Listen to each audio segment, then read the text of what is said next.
Comment le voyage m'a changé. Je veux sortir de la nuit, j'ai faim d'autre chose. Et je le dis en français. Tatiana travaillait à l'hôpital de Vitebsk, en Bélarus. Tous les jours, les patients se plaignaient. « J'ai mal là, docteur. Et ça va pas. Et ceci, et cela. » Tatiana, souvent, avait besoin de s'éloigner pour se reposer. Там я имею маленький домик, окруженный озерами и деревьями. Chaque été, je passe mes vacances dans la campagne. C'est un endroit magnifique que j'aime particulièrement. J'ai un petit chalet de bois là-bas, entouré de bois et de lacs. Un jour, je me suis promenée dans la forêt afin de cueillir des fleurs, ramasser des champignons, réfléchir. Toutefois, sans me rendre compte, je me suis égarée.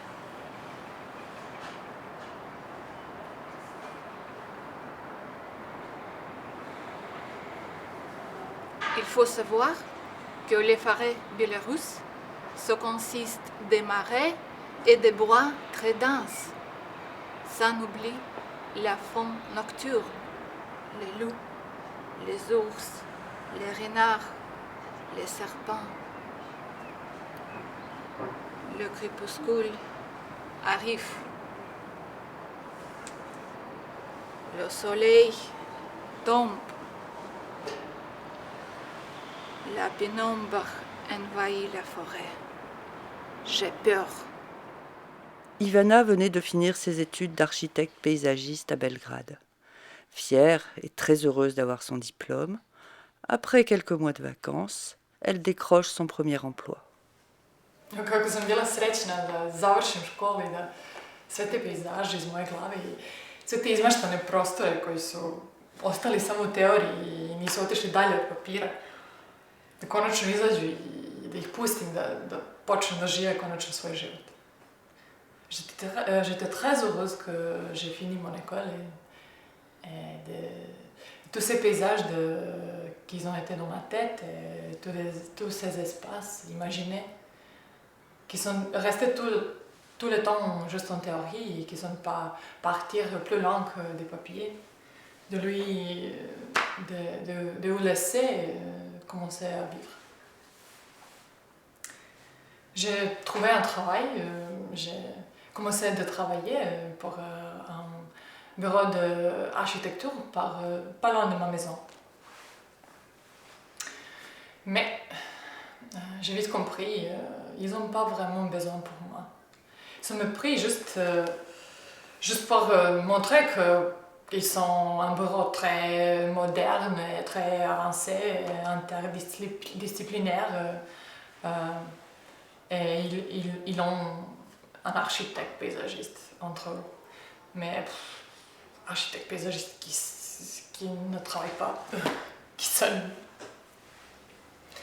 Je savais que je vais me sauver de ce milieu qui ne me convenait pas. Un an après, ils m'ont offert contrat à durée indéterminée. J'ai juste commencé de voler et ils sont en train de me couper des ailes. Moi non. Non, je ne peux pas. Non. Je refusais un CDI. Nipapor était étudiante en droit à Bangkok. Elle était obligée de travailler dans un restaurant. Mais jeune et pleine d'énergie, elle sortait le soir avec sa copine. Car à Bangkok, les vacances, c'est tous les soirs. ตอนฉันเป็นเด็กนักเรียนอยู่ที่กรุงเทพฉันทำงานไปด้วยเรียนไปด้วยทุกวันฉันเหนื่อยกับงานแล้วได้ออกไปเที่ยวกับเพื่อนๆแล้วเราก็ได้เจอสามีแล้วเราก็ได้ย้ายมาอยู่ด้วยกัน J'habite à Bangkok, je suis étudiant en droit à la université. Je travaille dans la Japanese restaurant. Tous les jours, je suis fatiguée, je mange le billet et je suis pas content. Tous les jours, les clients pas gentils avec moi, je travaille beaucoup, je n'ai pas gagné beaucoup d'argent. Après finir le travail, je appelle ma copine pour aller disco. Je suis tranquillement, j'ai été content, je bois beaucoup, je suis dansé dans la disco. Je suis très très content, je rencontré mon futur mari dans la disco. Pour apprendre à nous habiter ensemble pendant 12 ans. Parce qu'il y a beaucoup de femmes thaïlandaises mariées, étrangères et probablement divorcées très vite. La forêt s'étend à l'infini. Les feuilles des arbres bruissent sous l'effet du vent. J'entends deux voix. Une voix me pousse au plus profond de la forêt. Mais ma conscience me dicte « Arrête, Tatiana, arrête !» Que faire dans cette situation? Crier, pleurer, courir n'importe où? Personne. Aucun recours. Mis à part des millions de moustiques, je ne peux compter comme sur moi-même. À 20 ans, Thirwanan quitte le nord de la Thaïlande. Elle prend un bus et atterrit à Bangkok, qui est une ville pleine de bonnes et de mauvaises surprises. ตอนอายุ 20 ปีฉันได้นั่งรถบัสไปทำงานอยู่ที่กรุงเทพชีวิตที่กรุงเทพไม่มีอะไรดีขึ้นเลยฉันคิดว่าฉันทำอะไรมันก็ไม่ดีสักอย่างชีวิตก็ตกต่ำลงทุกวันก็มีอยู่วันหนึ่งได้เก็บตัวอยู่ในห้องไม่อยากเจอใครไม่อยากมองหน้าใครปิดประตูไม่อยากเจอใครทั้งนั้นอยู่หลายวันและรู้สึกว่าตัวเองหิวข้าวหิวมากๆเพราะไม่มีเงินที่จะซื้อกับข้าวที่จะกินQuand j'ai été 20 ans, je suis parti pour travailler à Bangkok. J'ai pensé, ma vie à Bangkok, c'est pas terrible, ça va pas. Un jour, je restais dans mon appartement. Je fermais tout. Je ferme la fenêtre, je fermais la porte. Je vais rester tout seul, voir personne. Je pensais, je pleurais. Je ne sais pas comment je fais. Ça fait 2-3 jours, c'est comme ça. Et je sens faim. Je ne sais pas comment te dire, j'ai faim.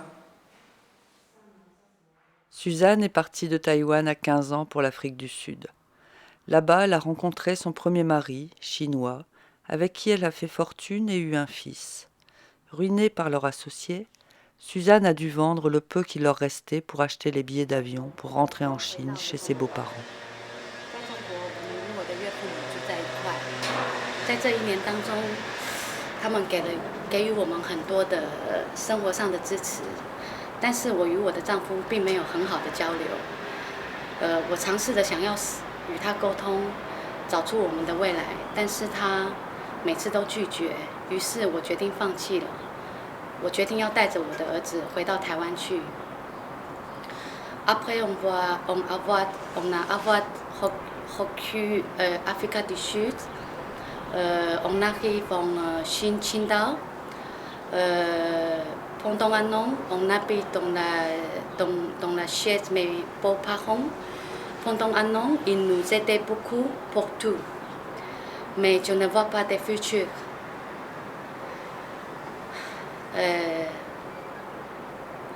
J'ai essayé de trouver les solutions avec mon mari. Mais il ne travaille pas, il ne veut pas discuter, il ne veut pas, il a refusé tout le temps. Et finalement, j'ai perdu des espoirs, j'ai perdu des confiance avec lui, en lui. Et j'ai décidé de rentrer à Taïwan avec mon fils. Je veux prendre la destin en main. Pour moi et mon fils. Mokhtaria rencontre son amoureux en Algérie. Ils se fiancent. Mais pendant 2 ans, Mokhtaria attend les papiers pour le rejoindre en France. Un jour, elle reçoit un coup de fil. C'est fini, Mokhtaria. J'en aime une autre.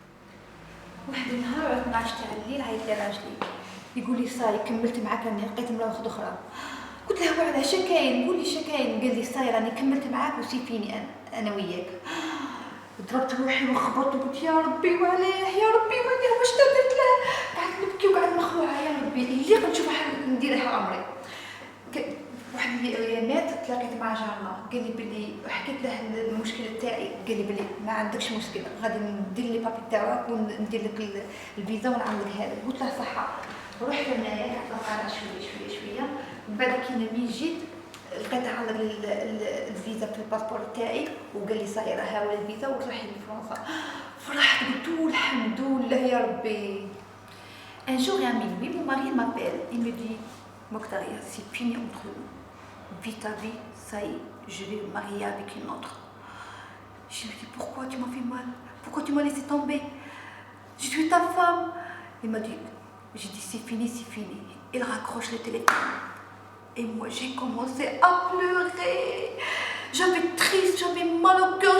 Je lui dis pourquoi tu m'as fait mal comme ça? Pourquoi? J'ai pas dormi toute la nuit.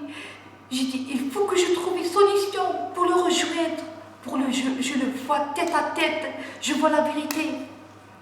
Après quelques jours, j'ai rencontré mon voisin. Je lui ai raconté mon problème. Il me dit, sans problème, Mokhtaria, je vais t'aider le maximum. J'avais de la chance. Hein. Dans une semaine, il me ramène le visa touristique. Il me dit, c'est bon, Mokhtaria, voilà ton visa, tu peux aller en France et rejoindre ton mari et voir la vérité. J'étais très contente, j'ai dit, c'est vrai, c'est pas vrai, c'est ça qu'est-ce que je veux. J'ai dit, ça y est, je vais quitter l'Algérie et aller en France pour voir la vérité. En été, le soleil monte plus tôt que d'habitude. Je me souviens des conseils de mon professeur pour lire le signe de la nature. Je trouve des fourmilières construites au sud des arbres. J'observe la mousse qui pousse au nord des arbres. Je regarde le soleil monter au zénith. Je pense à ma fille, à ma petite fille et à mon père qui devait probablement s'inquiéter. Et enfin, je trouve mon chemin. Après, je tentative succès et mon ex-mari l'appelle ma mère. Et ma mère, elle m'a demandé qu'est-ce qui se passe, mon fils. Et je lui raconte, je raconte un peu. Et ma mère, elle m'a dit, rentre à Taïwan. La porte c'était toujours ouverte pour toi. Et finalement, j'ai décidé, je veux rentrer à Taïwan avec mon fils. Je veux prendre la liberté pour ma vie.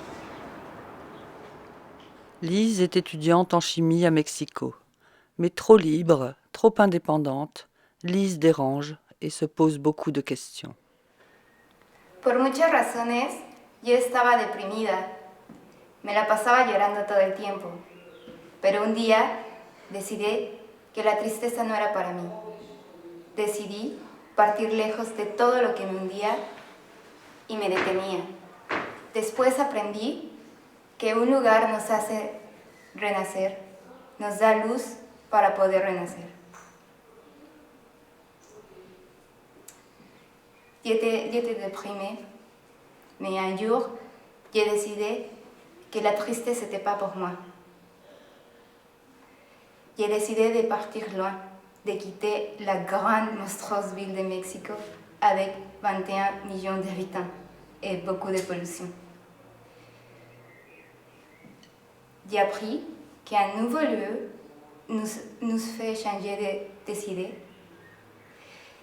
Et le temps nous donne un peu de lumière pour pouvoir renaître.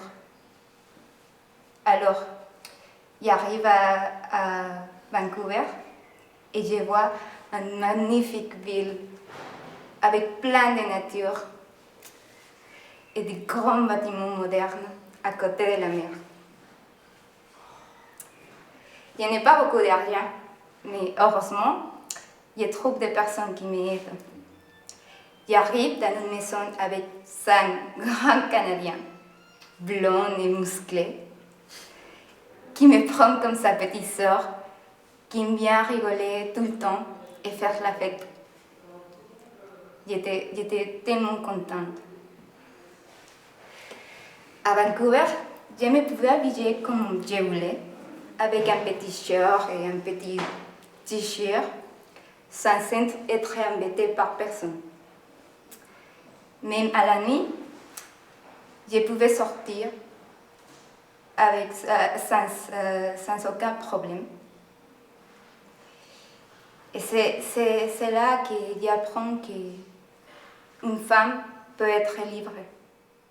C'est vraiment un bonheur de trouver mon chemin, de sortir de ce cercle vicieux, même si cet endroit est loin de ma maison. Je me suis trouvée dans ma maison sans ma place, argent. Mais j'étais sûre que j'ai pris de bonnes décisions. Cette voix dans l'intérieur de moi, c'était trop fort et c'était trop clair. J'ai commencé de chercher désespérément. J'ai commencé de chercher travail partout. J'ai passé des heures sur Internet.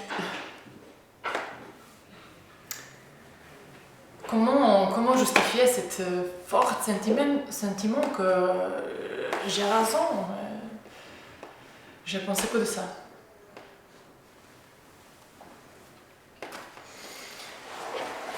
Un jour, je me suis réveillée par une puissante lumière sur mon visage et c'était le soleil ne me laissait pas dormir.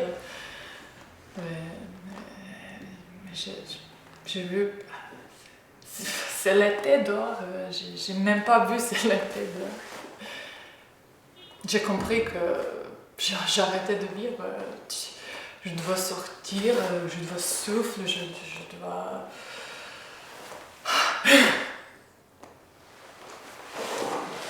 Je me suis installée sur la terrasse d'un petit café, tranquillement, confortablement.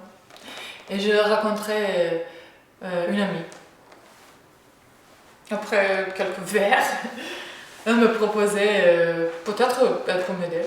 Elle travaille pour des pages jeunes et elle peut mettre un petit annonce pour moi dans les pages jeunes. 3 jours après, un coup de fil. Un bureau canadien me proposait un poste très intéressant. Ils ont donné toute la liberté de travailler de ma maison et d'envoyer mes idées autour du monde. Enfin, j'ai eu la chance de semer mes paysages et de le laisser pousser. À Taïwan, Suzanne doit travailler dur pour élever seule son fils. Le jour dans une banque, la nuit dans une discothèque. Son fils se plaint de ses absences et veut retourner chez son père en Chine du Nord. C'est très loin. Pendant 2 ans, Suzanne apprend pour avoir un emploi qui lui permette de se rapprocher de son fils. Enfin, elle trouve un emploi à Shanghai. Le premier jour, quand je vais travailler à Shanghai, je rencontre mon futur mari. Il s'appelle Frédéric, il est français et il a travaillé en Shanghai et il a travaillé dans l'entreprise internationale. Et 1 an après, quand il rentre à la maison, il me disait aujourd'hui j'ai reçu une nouvelle mission, j'ai besoin de rentrer en France 1 an après. Et avant il va partir en Chine, il me propose est-ce que tu veux venir avec moi pour passer 1 semaine en France pour savoir le pays, pour savoir pour reconnaître mes familles. Et je suis allée en France, j'ai passé 1 semaine avec son famille. Et 1 semaine après, je rentre en Chine. Et je commençais à travailler comme l'habitude, comme avant. Et 5 mois après, le matin quand je réveille, je réalisais qu'il me manque beaucoup. Parce que tous les jours, il m'a réveillé avec de sourire et avec les grands yeux comme ça. Et chaque matin, il m'a dit wake up, Susan, wake up. Et finalement, je appelle mon mari et je dis d'accord, je vais mariage avec toi. Et maintenant, je viens en France. J'ai le goût de sang à Bangkok avec mon futur mari. Je suis une demande de visa pour venir en France. Mais c'est compliqué pour moi parce que mon mari, il est trop jeune.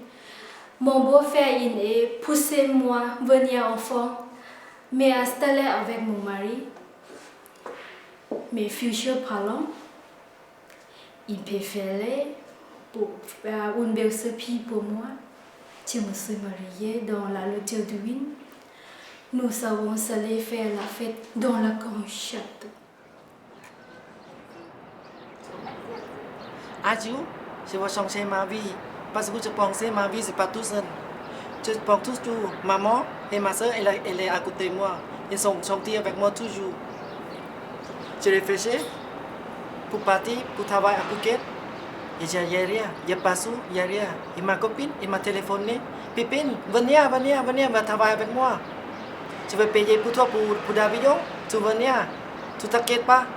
Je préparais bien pour partir pour travailler, pour changer ma vie à Phuket.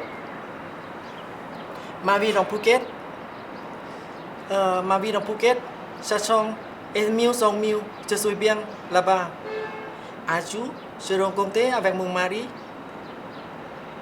Je pense que cette personne très gentille. Il m'a parlé, il m'a aidé. On parlait beaucoup. Avant il partit, il m'a dit, Pipine, laisse-moi partir 3 semaines. Quand tu entres, je vais faire papier pour toi. J'attends 3 semaines passées, il venir avec ses papiers pour moi signer, pour partir en France. Le premier jour, quand je suis revenu en France, je sens froid. Parce que je mets la petite chemise blanche avec pantalon jean, avec petit chaussures. Je sortis dans la porte et je vois en sécurité et je dis je pars parce qu'il va chercher quelque chose dans mon sac. Parce que dans mon sac, il y a nourriture pour moi, pour manger, pour venir ici. Après passer, je vais passer la porte. Je suis vraiment content, vraiment surprise. Parce que je vois mon mari, il m'attend moi. Et je vais prendre lui dans mes bras. J'ai pris l'avion et j'ai parti à Paris. Le jour où je suis arrivée, j'étais très contente. Qu'est-ce que je fais maintenant? Il faut que j'appelle ma belle-sœur. J'ai appelé ma belle-sœur, je lui dis « Allô, oui, Jamila, je suis là, à Paris. » Ah, c'est pas vrai. Tu es là? Oui. Comment je fais pour te rejoindre? Elle m'a donné l'adresse, elle m'a donné tout. J'ai pris l'adresse, j'ai pris le billet et j'ai parti. J'ai pris le train pour y aller à Châteauroux. Je suis arrivée à Châteauroux, j'ai trouvé ma belle-sœur. Elle m'attend à la gare. Dès qu'elle me voit, elle était très contente, elle était joyeuse. Elle m'embrasse beaucoup et elle me ramène avec elle le béret et les lunettes pour me déguiser. Dans la route, on marche. Elle me dit, voilà, qu'est-ce que tu vas faire, Mortale? Tu vas mettre le béret, tes lunettes, tu déguises et tu toques sur la porte. J'ai parti. Elle me cache dans la cave des poubelles pour que personne ne me voit. Donc, j'ai rentré dans la cave des poubelles. Après quelques minutes, j'ai sorti, j'ai toqué la porte. C'est ma belle-sœur qui m'ouvre. Elle a ouvert la porte. Oui, bonjour, ça va? Vous allez bien? Oui, ça va. Comme quoi, je suis la voisine. Je vais appeler ma mère. Elle a appelé maman, c'est la voisine, elle veut parler avec toi. J'ai enlevé mes lunettes. Ma belle-mère, elle croit pas. C'est pas vrai, non. Après, j'ai enlevé mon béret.